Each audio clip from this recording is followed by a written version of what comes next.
ഇടുക്കിയിലെ കുമളിയിൽ നിന്നും 38 വയസ്സുള്ള രഞ്ജിഷ് എന്ന് പറയുന്ന ബസ് കണ്ടക്ടറുടെ മരണമാണ് സോഷ്യൽ മീഡിയ ഇപ്പോൾ കണ്ണീരിലാഴ്ത്തിയിരിക്കുന്നത്. ഈ ഒരു വാർത്ത ദിവസങ്ങൾ കൊണ്ട് മാത്രം ലക്ഷക്കണക്കിന് ആൾക്കാരാണ് കണ്ടത് എന്നുള്ളതാണ്. 8 വർഷമായി രഞ്ജിഷിൻ്റെ കല്യാണം കഴിഞ്ഞിട്ട് 2 വർഷത്തിന് ശേഷം അദ്ദേഹത്തിൻ്റെ ഭാര്യ ജോലി തേടിയിട്ട് വിദേശത്തേക്ക് പോവുകയും ചെയ്തു. അതിനുശേഷം ആ കുട്ടിയുടെ അച്ഛനും അമ്മയും എല്ലാം ഈ രഞ്ജിഷാണ്. ഈ രഞ്ജിഷിന് അദ്ദേഹത്തിൻ്റെ കുട്ടി എന്ന് പറഞ്ഞാൽ ജീവനുമാണ്. ദിവസങ്ങൾക്ക് മുമ്പെയാണ് ആ പഴയ ഭാര്യ തിരിച്ച് നാട്ടിലെത്തിയിട്ട് ഒരു കോർട്ട് വിധിയുമായിട്ട് തൻ്റെ മകനെ സ്വന്തമാക്കാനുള്ള വിധിയുമായിട്ട് വന്നത്. ആ പീരിയഡിൽ അദ്ദേഹത്തിന് പിടിച്ചു നിൽക്കാൻ വേണ്ടി സാധിച്ചില്ല. അങ്ങനെയാണ് അദ്ദേഹം വിഷം കഴിച്ച് ഈ കഴിഞ്ഞ ബുധനാഴ്ച മരണപ്പെട്ടത്. ഇദ്ദേഹത്തിൻ്റെ ജീവിതത്തിൽ നടന്ന കാര്യങ്ങൾ കേട്ടാൽ തീർച്ചയായിട്ടും ഒരു സിനിമയെ വെല്ലുന്ന കഥയാണ്. ഞാൻ പറഞ്ഞതുപോലെ 8 വർഷമായി രഞ്ജിഷ് കല്യാണം കഴിച്ചിട്ട് 2 വർഷമാണ് ഭാര്യയുമൊത്ത് ജീവിക്കുന്നത്. അതിൽ ഒരു മകനുമുണ്ട്. ആ 2 വർഷത്തിന് ശേഷം ജീവിതം കരപ്പിടിപ്പിക്കാൻ വേണ്ടിയിട്ട് ദുബായിലേക്ക് വണ്ടി കയറുകയാണ് ഭാര്യ. രണ്ടാളുടെയും സമ്മതപ്രകാരം തന്നെയാണ് ജോലി തേടിയിട്ട് ഈ യുവതി ദുബായിലേക്ക് പോകുന്നത്. അങ്ങനെ ഷാർജയിലാണ് ജോലി കിട്ടിയത്. ആദ്യ മാസങ്ങളിലൊക്കെ തന്നെ വലിയ പ്രശ്നങ്ങളൊന്നും തന്നെ ഉണ്ടായിരുന്നില്ല. രഞ്ജിഷുമായിട്ട് ഫോണിൽ സംസാരിക്കുന്നു, മകനുമായിട്ട് സംസാരിക്കുകയെല്ലാം ചെയ്തിരുന്നു. അങ്ങനെയാണ് സോഷ്യൽ മീഡിയ വഴി ഒരു യുവാവിനെ അവർ പ്രണയിക്കുകയാണ്. അങ്ങനെ ഈ രഞ്ജിഷുമായിട്ടുള്ള ബന്ധം ഒഴിവാക്കുകയും ചെയ്യുന്നു. നിയമപ്രകാരം ഒഴിവാക്കിയിട്ടില്ലെങ്കിലും ഒഴിവാക്കുന്നു. അവിടെ വെച്ചിട്ട് ലിവിങ് ടുഗദർ റിലേഷനിൽ അവർ അങ്ങനെ ജീവിച്ചു പോവുകയാണ്. ഈ 6 വർഷം ഈ രഞ്ജിഷുമായിട്ടോ സ്വന്തം കുഞ്ഞുമായിട്ടോ ഈ അമ്മയ്ക്ക് യാതൊരു ബന്ധവുമില്ല എന്ന് നിങ്ങൾ ആലോചിക്കണം. വിളിച്ചിട്ട് വിവരങ്ങൾ അന്വേഷിക്കുക പോലും ചെയ്യാത്ത ഒരമ്മയാണ്. അവരങ്ങനെ ഈ രഞ്ജിഷിനെ ഒഴിവാക്കി പോയ സമയത്ത് അദ്ദേഹത്തിന് പിടിച്ചു നിൽക്കാനോ അല്ലെങ്കിൽ അത് സഹിക്കാൻ വേണ്ടി സാധിച്ചില്ല. പക്ഷേ ഈ കുരുന്നിൻ്റെ മുഖം ആലോചിച്ചപ്പോൾ അദ്ദേഹത്തിന് പിടിച്ചു നിൽക്കാൻ അദ്ദേഹം പറഞ്ഞു, ഇനിയുള്ള എൻ്റെ ജീവിതം എൻ്റെ മകന് വേണ്ടി മാത്രമാണ്. ഭാര്യ നഷ്ടപ്പെട്ടാലും മകന് വേണ്ടി ജീവിതം ഒഴിഞ്ഞുവെച്ച ഒരു മനുഷ്യനായിരുന്നു ഈ രഞ്ജിഷ് എന്ന് പറയുന്നത്. ആ ഒരു സമയത്ത് അദ്ദേഹം അങ്ങനെ പിടിച്ചു നിന്നു. പക്ഷേ ഈ അടുത്ത ദിവസങ്ങളിൽ ഈ 6 വർഷത്തിന് ശേഷം ഈ അമ്മ നാട്ടിലേക്ക് വന്ന സമയത്ത് ഈ കുട്ടിക്ക് ചില പനി ഉണ്ടായിരുന്നു. ആ സമയത്ത് ഭാര്യ വീട്ടുകാർ വന്നിട്ട് ഞങ്ങൾ കുറച്ച് ദിവസം കൊണ്ടുപോയി നോക്കട്ടെ എന്ന് പറഞ്ഞിട്ട് ഈ കുട്ടിയെ അവിടെ നിന്ന് കൂട്ടിക്കൊണ്ടു പോവുകയാണ്. അതിനും ഈ രഞ്ജിഷ് എന്ന് പറയുന്ന മനുഷ്യൻ തടസ്സം നിന്നില്ല. അങ്ങനെ കൂട്ടിക്കൊണ്ടുപോയ സമയത്ത് തീർച്ചയായിട്ടും അവർക്ക് അവനെ വേണമെന്ന് തോന്നുന്നു. അങ്ങനെ അവർ കുടുംബ കോടതിയിൽ പരാതിയുമായിട്ട് അതേ പോയിരുന്നു. അപ്പോൾ അതിൻ്റെ വിധി വരുന്നു. അമ്മയോടൊപ്പം വിട്ടുകൊടുക്കാനാണ് കോടതി വിധി. അത് നിങ്ങൾ ആലോചിക്കണം. ഈ 8 വർഷം തിരിഞ്ഞു നോക്കാത്ത ഈ അമ്മയ്ക്കാണ് കോടതി പരിഗണന കൊടുത്തത്. കാരണം നിയമപ്രകാരം ഇപ്പോഴും കാമുകനുമായിട്ട് താമസിക്കുന്നുണ്ടെങ്കിലും കല്യാണം കഴിച്ചിട്ടില്ല. അതുകൊണ്ട് തന്നെ അമ്മയുടെ ഒപ്പം വിടാനാണ് കോടതി ഉത്തരവ് വന്നത്.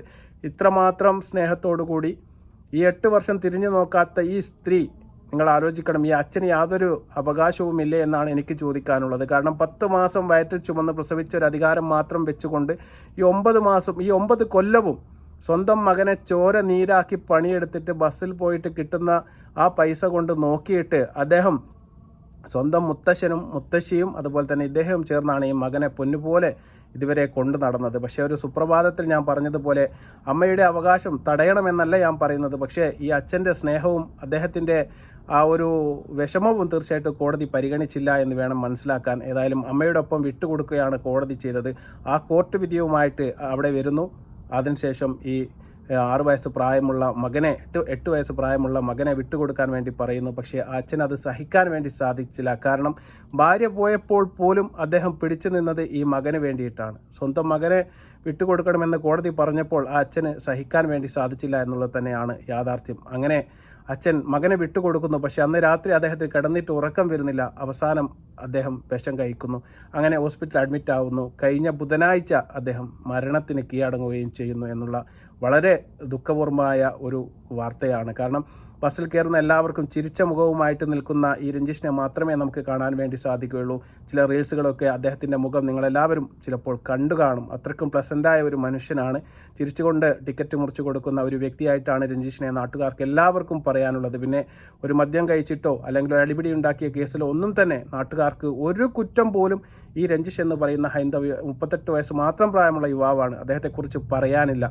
എന്നിട്ട് മരിച്ചതിന് ശേഷം തീർച്ചയായിട്ടും നിങ്ങൾക്ക് എല്ലാവർക്കും അറിയാം, ഹൈന്ദവ ആചാരപ്രകാരം തീർച്ചയായിട്ടും അദ്ദേഹത്തിൻ്റെ കർമ്മങ്ങളെല്ലാം ചെയ്യാൻ അർഹതപ്പെട്ടത് അദ്ദേഹത്തിൻ്റെ മകനാണ്. അവന് 8 വയസ്സ് പ്രായമുണ്ട്. അതിനുശേഷം ഈ കുടുംബം ആ മകനെ ഈ ആചാരത്തിലേക്ക് കൊണ്ടുവരാൻ വേണ്ടിയിട്ട് അവിടെ പോയിട്ട് കേണപേക്ഷിച്ചിട്ട് പോലും ഈ അമ്മ എന്ന് പറയുന്ന യുവതി അതിന് സമ്മതിച്ചില്ല എന്ന് പറയുമ്പോൾ എത്രമാത്രം വേദനാജനകമായ ഒരു കാര്യമാണ്. ഒരു അച്ഛൻ്റെ അന്ത്യകർമ്മം ചെയ്യാനുള്ള മകൻ്റെ അവകാശങ്ങൾ പോലും ആ സ്ത്രീ നിഷേധിക്കുകയാണ്. അങ്ങനെ അവർ പഞ്ചായത്തിൽ പോകുന്നു. പഞ്ചായത്തിൽ പോയ ശേഷം അവിടെ നിന്ന് പേപ്പറുകളെല്ലാം റെഡിയാക്കിയിട്ട് ഈ യുവതിക്ക് കൊണ്ട് കാണിക്കുന്നു സമ്മതിപത്രം. അതിനുശേഷവും യുവതി അടങ്ങുന്നില്ല, സമ്മതിക്കുന്നില്ല, വിട്ടുതരില്ല എന്ന് ഉറപ്പിച്ചു പറയുന്നു. അവസാനം കുടുംബ കോടതിയിൽ പോയിട്ട് പേപ്പർ വാങ്ങി വരികയാണ്.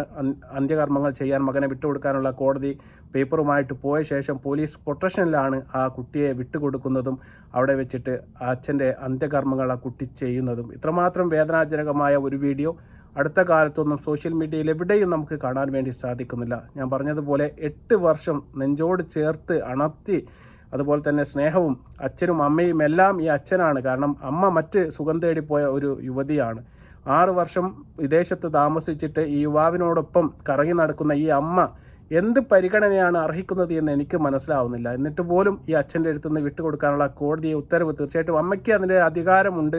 തീർച്ചയായിട്ടും മകനെ സ്നേഹിക്കാനും അവനെ പരിപാലിക്കാനുമുള്ള അവകാശമുണ്ട്, അതൊക്കെ ഞാൻ സമ്മതിക്കുന്നു. പക്ഷേ 8 വർഷം തിരിഞ്ഞു നോക്കാത്ത ഈ അമ്മയ്ക്ക് എന്ത് അധികാരമാണ് ഇപ്പോൾ കോടതി കൊടുത്തത് എന്ന് മനസ്സിലാക്കാൻ വേണ്ടി സാധിക്കുന്നില്ല. ഏതായാലും ആ മനുഷ്യൻ നമ്മെല്ലാം വിട്ടു പിരിഞ്ഞിട്ട് ഇപ്പോൾ വേദനയില്ലാത്ത ഒരു ലോകത്തേക്ക് അദ്ദേഹം യാത്രയായിരിക്കുകയാണ്. ഈ നിയമ സംവിധാനങ്ങളിലുള്ള ചില പാളിച്ചകൾ തീർച്ചയായിട്ടും നമ്മൾ എല്ലാവരും ഇതിനെതിരെ ഒറ്റക്കെട്ടായിട്ടാണ് പ്രതികരിക്കുന്നത്. ഈ വീഡിയോൻ്റെ താഴെ വരുന്ന കമൻറ്റുകൾ മാത്രം നമുക്ക് നോക്കിയാൽ മനസ്സിലാക്കാൻ വേണ്ടി സാധിക്കും. സർവോപരി എല്ലാ സ്ത്രീകളും ആ അമ്മയെ, ആ കുട്ടിയുടെ അമ്മയെ തെറി പറയുന്നതും അതുപോലെ തന്നെ പ്രാവുന്നതുമാണ് നമുക്ക് കാണാൻ വേണ്ടി സാധിക്കുന്നത്. ഏതായാലും അച്ഛൻ്റെ നെഞ്ചിൻ്റെ ചൂട് ആ സ്ത്രീ അറിയുക തന്നെ ചെയ്യും. അതുതന്നെയാണ് എനിക്കും തോന്നുന്നത്. കാരണം ഇത്രമാത്രം 8 വർഷം തിരിഞ്ഞു നോക്കാത്ത ഒരമ്മ സുപ്രഭാതത്തിൽ വന്നിട്ട് എൻ്റെ മകനെ വേണമെന്ന് പറയുമ്പോൾ തീർച്ചയായിട്ടും ആ അച്ഛൻ ഏതായാലും ഭാര്യ നഷ്ടപ്പെട്ടു. അതിനുശേഷം അദ്ദേഹം വേറെ കല്യാണം കഴിച്ചിട്ടില്ല. നിങ്ങൾ ആലോചിക്കണം, ഈ മകന് വേണ്ടി മാത്രം ഒഴിഞ്ഞു വെച്ച ജീവിതവുമായിട്ടാണ് അദ്ദേഹം മുന്നോട്ട് പോകുന്നത്. എന്നിട്ട് പോലും കോടതിയിൽ നിന്ന് വിധിയുമായിട്ട് തട്ടിക്കൊണ്ടു പോകുമ്പോൾ തീർച്ചയായിട്ടും ആ മനുഷ്യന് അവസാനമായിട്ട് ഭൂമിയിൽ ഇനി ഒന്നും ബാക്കി ഉണ്ടായിരുന്നില്ല. നിർമാല്യം എന്ന് പറയുന്ന ഒരു ബസ്സിലാണ്, ഇടുക്കിയിലാണ്. തീർച്ചയായിട്ടും ഇവിടെ യാത്ര ചെയ്യുന്ന ആൾക്കാർക്കൊക്കെ വളരെ സുപരിചിതമായ ഒരു മനുഷ്യനായിരിക്കും ഇദ്ദേഹം. അതുകൊണ്ട് തന്നെയാണ് ഈ വീഡിയോ ഞാൻ റിയാക്ട് ചെയ്യുന്നതും. അതുപോലെ തന്നെ ഇത് പൊതുജനങ്ങൾ അറിയണം, ഇത്തരത്തിൽപ്പെട്ട കാര്യങ്ങളൊക്കെ നമ്മുടെ നാട്ടിൽ നടക്കുന്നുണ്ട്. തീർച്ചയായിട്ടും കുടുംബ കോടതിയുമായി ബന്ധപ്പെട്ട പ്രശ്നങ്ങളൊക്കെ പോകുന്ന സമയത്ത് നമുക്കത് വളരെ വ്യക്തമായിട്ട് മനസ്സിലാക്കാൻ വേണ്ടി സാധിക്കും. ഏതായാലും വലിയ ഒരു ദുര്യോഗം എന്ന് മാത്രമേ പറയാനുള്ളൂ. ഏതായാലും ഈ കുടുംബത്തിന് നീതി വാങ്ങിക്കൊടുക്കാൻ വേണ്ടിയിട്ട് നമ്മുടെ കോടതികൾക്കും ഇവിടുത്തെ നിയമ സംവിധാനത്തിനും സാധിക്കട്ടെ എന്ന് ആത്മാർത്ഥമായി പ്രാർത്ഥിക്കുന്നു. ഈ വീഡിയോ തീർച്ചയായിട്ടും നിങ്ങൾ ഷെയർ ചെയ്ത് കാണുക. ഇഷ്ടപ്പെടുകയാണെങ്കിൽ ലൈക്ക് ചെയ്യുക, ഷെയർ ചെയ്യുക. മറ്റൊരു വീഡിയോയുമായി വരുന്നവരെ നന്ദി, നമസ്കാരം.